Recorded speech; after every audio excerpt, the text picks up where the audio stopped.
ആയിരമല്ല ലക്ഷം തടാകങ്ങളുടെ നാടാണ് യഥാർത്ഥത്തിൽ ഫിൻലാൻഡ്. ആയിരക്കണക്കിന് ദ്വീപുകൾ ചേർന്ന മനോഹരമായ ഈ യൂറോപ്യൻ രാജ്യത്തെ 1000 തടാകങ്ങളുടെ നാട് എന്നാണ് വിശേഷണം. യൂറോപ്യൻ രാജ്യമായ ഇറ്റലിക്കൊരു രസികൻ വിശേഷണമുണ്ട്, ബൂട്ട്. രാജ്യത്തിന് ബൂട്ടിൻ്റെ ആകൃതി കൊണ്ടാണത്രേ ഈ വിശേഷണം ലഭിച്ചത്.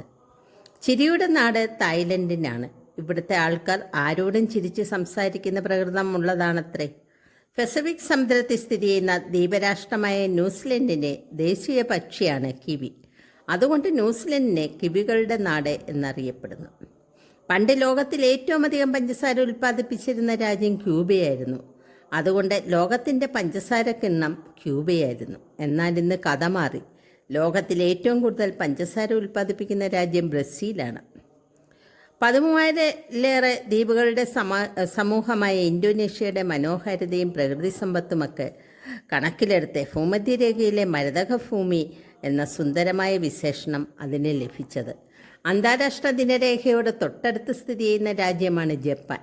സൂര്യൻ ഉദിക്കുന്ന നാട് എന്നർത്ഥമുള്ള നിപ്പോൺ എന്ന് തങ്ങളുടെ നാടിനെ വിളിച്ചു. അതിൽ നിന്നാകാം ഉദയസൂര്യൻ്റെ നാട് എന്ന വിശേഷണം ലഭിച്ചത്. സൂര്യൻ അസ്തമിക്കാത്ത സാമ്രാജ്യമായിരുന്നു ഇംഗ്ലണ്ട്. ഒരു കാലത്ത് അങ്ങനെയായിരുന്നു. ഒരു ഭാഗത്ത് അസ്തമിക്കാൻ ഒരുങ്ങുമ്പോഴേക്കും ലോകത്തിലെ മറുകരയിൽ എവിടെയെങ്കിലും മറ്റൊരു ബ്രിട്ടീഷ് കോളനിയിൽ സൂര്യൻ ഉദിക്കും.